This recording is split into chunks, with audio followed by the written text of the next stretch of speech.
வணக்கம் நண்பர்களே. நாம் எல்லாரும் தினமும் பணம் சம்பாதிக்க வேலை செய்கிறோம். ஆனா ஒரு கேள்வி யாராவது நம்மிடம் கேட்டிருக்காங்களா?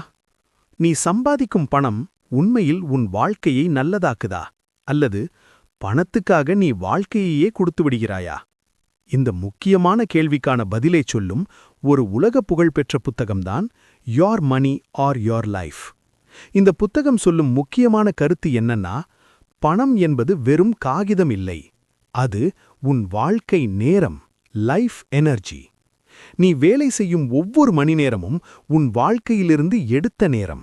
அதனால்தான் இந்த புத்தகம் சொல்லும் மிக முக்கியமான பாடம், பணத்தை நிர்வகிப்பது இஸ் ஈக்குவல் டு வாழ்க்கையை நிர்வகிப்பது. இப்போ இந்த புத்தகம் சொல்லும் முக்கியமான கருத்துக்களை எளிமையாக பார்ப்போம். 1. பணம் என்பது லைஃப் எனர்ஜி. இந்த புத்தகம் சொல்லும் முதல் உண்மை, money is equal to life energy. நாம் சம்பாதிக்கும் பணம் நாம் செலவழிக்கும் நேரத்திலிருந்து வருகிறது.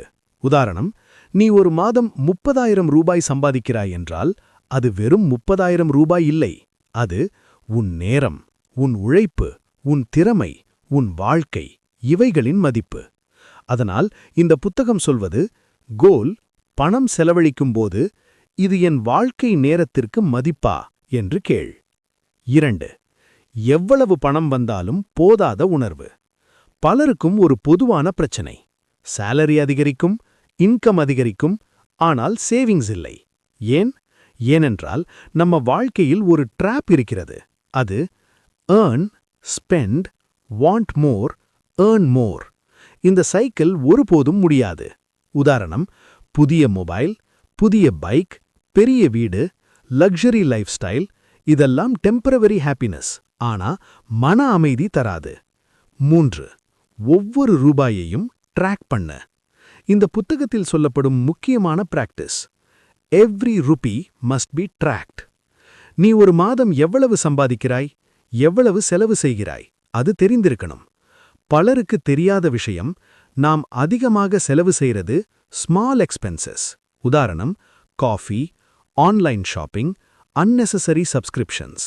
இந்த ஸ்மால் எக்ஸ்பென்சஸ் தான் பெரிய பணத்தை சாப்பிடும். அதனால் இந்த புத்தகம் சொல்வது daily expense tracking. 4. Fulfilment curve.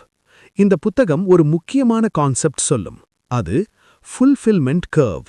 அதாவது ஒரு அளவு வரை பணம் ஹாப்பினஸ் தரும், ஆனா அதற்கு பிறகு அதிக பணம் ஹாப்பினஸ் இன்க்ரீஸ் பண்ணாது.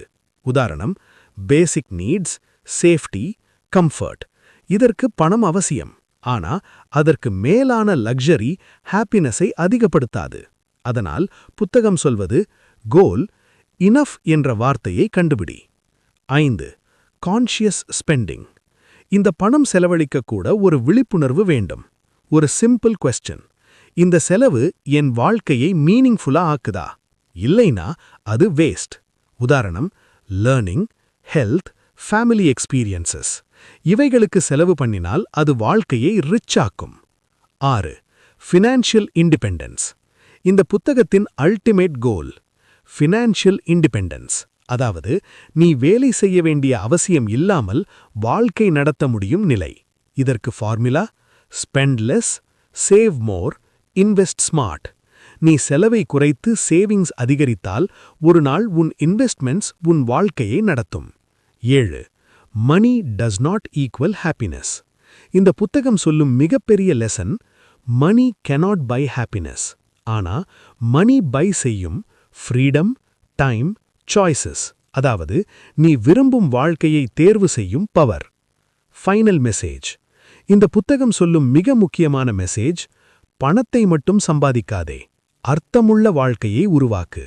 நீ பணத்துக்காக வேலை செய்யாமல் பணம் உனக்காக வேலை செய்யும் நிலைதான் கோல், ரியல் ஃப்ரீடம். அவுட்ரோ. இந்த வீடியோ உங்களுக்கு பிடித்திருந்தால் லைக் பண்ணுங்கள். மேலும் புத்தக சுருக்கங்கள், வாழ்க்கை மாற்றும் ஐடியாஸ் தமிழில் தெரிந்து கொள்ள இந்த சேனலை சப்ஸ்கிரைப் பண்ணுங்கள். நன்றி.